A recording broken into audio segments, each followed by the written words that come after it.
Mr. Chairman.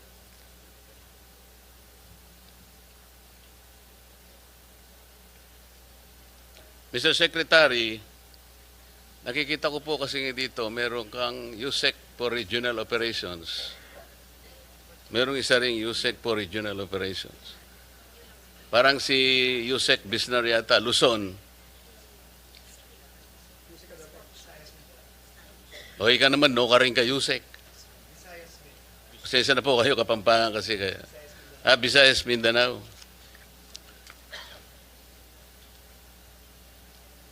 Pero, Mr. Secretary, yung DPWH Undersecretary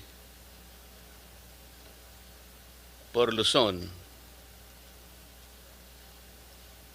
has responsibilities that include, among others, overall supervision and control over operations of all regional offices in Luzon, control over all DPWH-funded infrastructure projects, including those funded by other agencies and implemented by the DPWH in his area of assignment. Tama po? Tama po, Mr. Chairman. So, napakalaking responsibilidad po ito. Pinagtiyagaan ko pong ipagtanong ang pinanggalingan po ni Usec Bisnar. Medyo nakakabahala po. Pasensya na po.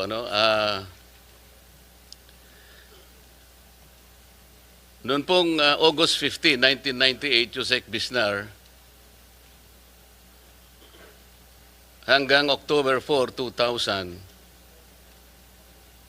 or 2 years and 1 month, kayo po ay nasa PHAU Headquarters Support Service, HSS.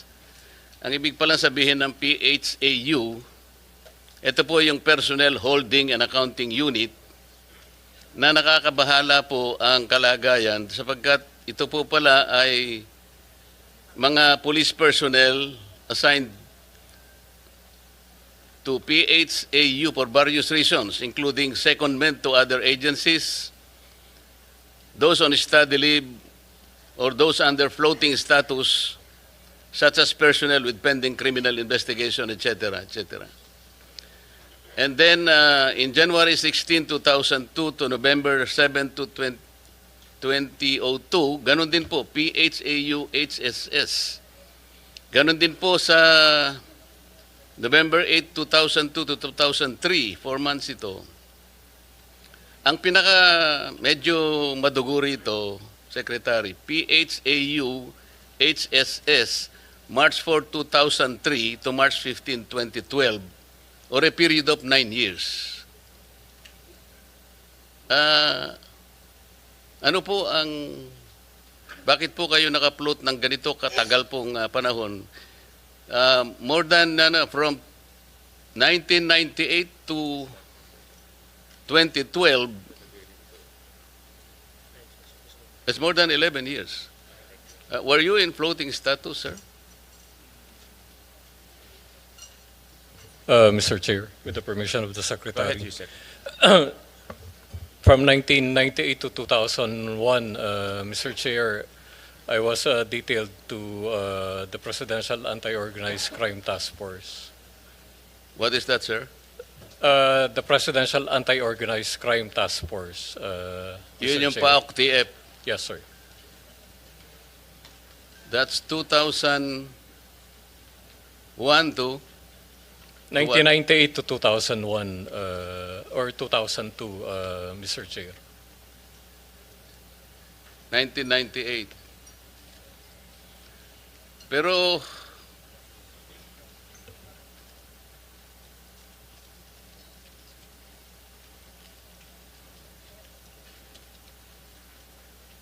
nagkaroon po kayo ng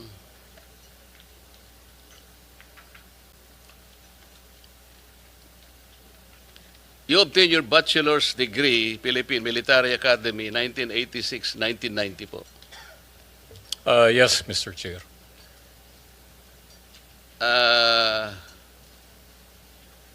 Meron kayong Doctor of Veterinary Medicine, University of the Philippines, Los Baños, 1986 to 1985 to 86. I attended the Did you finish the this? program. Apparently, parang hindi nyo naman nakumpleto. Tama? It's only for 1 year, 1 year.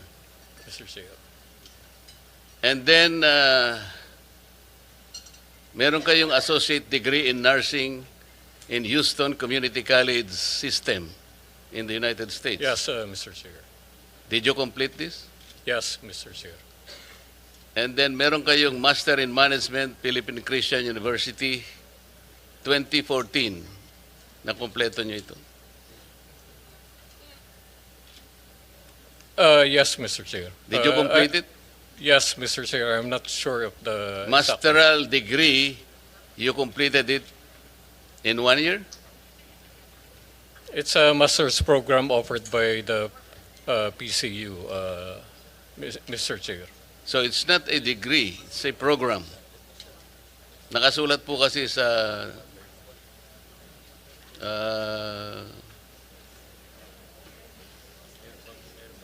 ninyong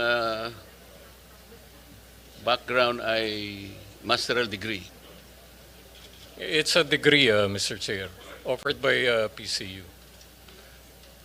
How can you complete a masteral degree in 1 year? It's in tandem with the officer senior executive course that they offered. There are a lot of us who graduated from that program, Mr. Chair. Mr. Secretary, kasi yung concern lang naman dito, palagi siyang nasa PHAU, HSS. Parang hindi naman ibig sabihin ay walang makikita talaga. Ano ba yung nangyari within, let's say, 11 to 12 years na palagi siyang nasa PHAU? Meron pang PHAU, Directorate for Personnel and Records Management. So this is clerical. This is something clerical. Ngayon po ay, without belittling the capacity, hindi ko po siya kilala. I'm only basing on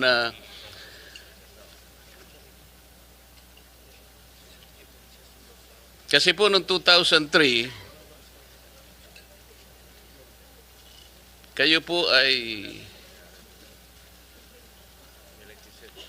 nung makuha po nyo yung associate degree in nursing in Houston Community College, nakakuha po ba kayo ng student visa?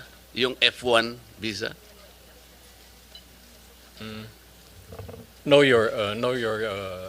Mr. Chair.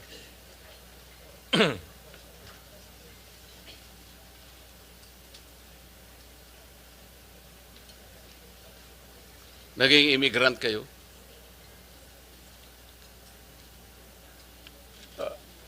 Mr. Chair, just to clarify, by 2003, I was dropped from roles by the PNP. And prior to that, I applied for study leave and emergency leave. Did to you the apply US. for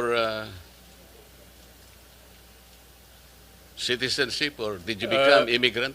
I did not apply for citizenship. Pero naging Mr. Chair. immigrant kayo? Yes, sir, Your Honor.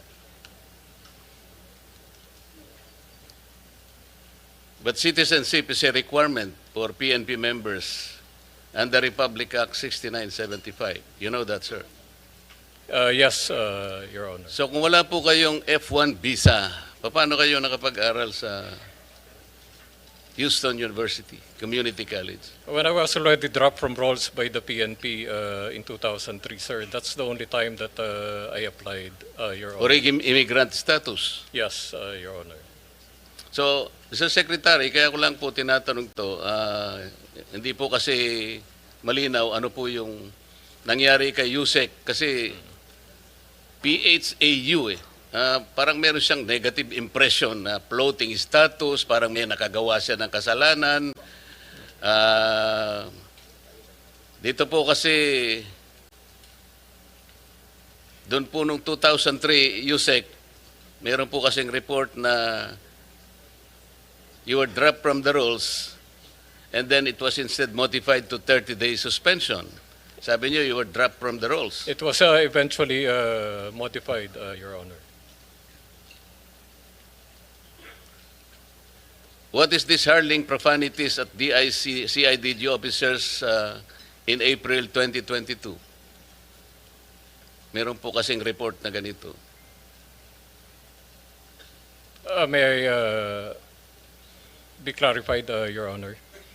According to the limited information available online, then Police Major General Bisnar parked his vehicle in the CIDG National Capital Region Field Unit compound and confronted the guard on duty, claiming the compound gate encroached on the pedestrian lane. Mga ganon. Do you recall that? Yes, Your Honor.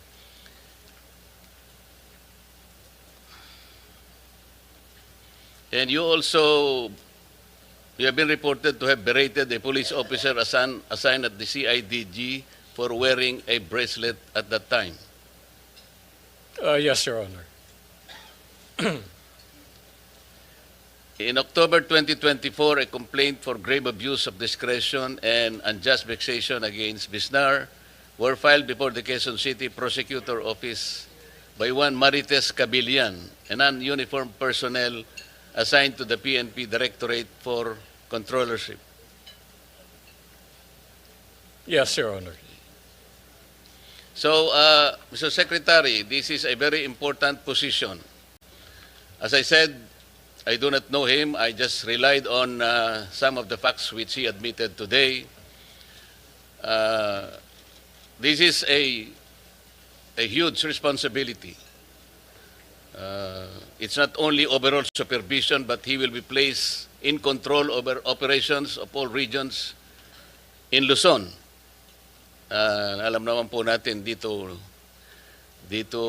ang pinag-uusapan natin sa Blue Ribbon Committee na talaga takot-takot na anomalya po yung ano. I am just a little bit wary na I do not judge your discretion in hiring personnel, Mr. Secretary, but just the same, you may or may not know about all these details. I will probably provide you with this. Thank you very much, Mr. Chair. Mr. Chairman, if I may you. just make Yes, go ahead, Secretary Dizon. quick manifestation. First of all po, no, I've worked with Undersecretary Bisnar, former General Bisnar, for several months already. No? Former General Bisnar was recommended to me when I was appointed to be DOTR Secretary in February.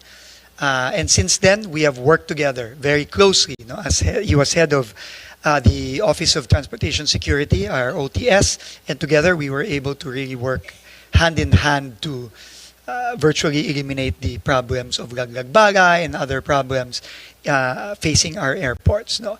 And from what I know of him, no, he's a man of integrity. He's a man of even anyone who I talk to in the Philippine National Police, no, speaks very, very highly of General Bisnar, and this is why I invited him to join me in this very, very difficult task of cleaning up the DPWH. But nonetheless, any report such as this, of course, is very important to me personally, and just for the information po of the committee and of Senator Marcoleta, I asked the NBI as well as the private sector groups to help me independently vet all the undersecretaries and assistant secretaries that I have personally brought into the DPWH, and that process of independent vetting is also ongoing.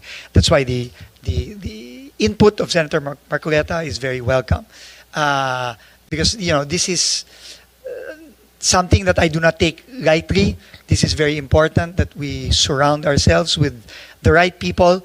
As far as I know, and having worked with General Bisnar, he's a man of integrity. He's an honest man and a very, very strict person, which I think is very, very important as we try to cleanse the DPWH from top to bottom. But we welcome any form of independent information from the Senate, from our senators, and of course from any of those private sector groups that we have asked to independently vet our recommended appointees. So thank you very much po, Mr. Chairman and Senator Marcoleta. Thank Your you very much assurance po. very relieving, Mr. Secretary. Good luck, Usec Bisnar. Thank you, Mr. Chair. Yes, Senator. I was listening half the time because I was working here. I just take note, he's a veterinarian, a nurse, and may military background. Ang daming karanasan. Interesting, di ba? And I guess galing sa PMA, may disiplinang militar. I'm biased kasi galing ako sa reservist ako eh. Yes, so military training, FVR. Anyway, intrigue lang ako, veterinary, medicine, tapos nag-nursing, tapos military pa. I mean, hindi ko po narinig lahat ng sinabi ni, yun, nakita ko lang yung background, tapos ngayon DPWH, medyo multitasker pala, at saka general pala. Okay. Naisip Yeah, ko thank kasi, Mr. Chair, na bakit hindi siya sa DOH o kaya sa Department of Agriculture eh. Mr. Chair. Yes, Senator. Just Erwin. to add yung sinasabi po ni Senator Marcoleta na PHAW, I've been a reporter of the PNP. I was assigned sa PNP Press Corps when I was still a journalist. PHAW, it's a correct po yun, holding facility. Pero hindi po lahat ng tao na nalalagay sa PHAW ay may kaso. For example, take the case of General Torre, wala po siyang pwesto. Doon nilalagay ang mga police officers na walang assignment. It's a holding facility only, pero it is not a disciplinary office. Rather, it's a facility where you put all your ranking officials, even low-ranking officials, non-commissioned officers, to that office while awaiting for their next assignment. It is not necessarily a disciplinary action office. Well, yung iba nilalagay doon disciplinary, pero marami din ang hindi nilalagay doon na not necessarily mean na may ginawang kasalanan, may atraso. It is just a holding facility. Correct me if I'm wrong, Usec Bisnar. That's true, Mr. Chairman. And to give a little context to the complaints that were mentioned, yung mga yun po ay nangyari during at the height of the pandemic, COVID pandemic. I was assigned as the camp commander of Camp Crame. And ako po talaga in-implement ko very strictly yung mga policies and guidelines, especially about pertaining to COVID. And talaga pong maraming nagreklamo against me. Pero ang choice ko po noon is maging lenient pero maraming magkasakit at mamatay, or sundin ko po yung guidance sa Chief PNP at ng task force at that time at makapag-save ng buhay. Thank you, Mr. Chair. Thank you. Thank you, Senator Marcoleta, Senator Erwin Tulfo. Just to go back to those red flags, kaya important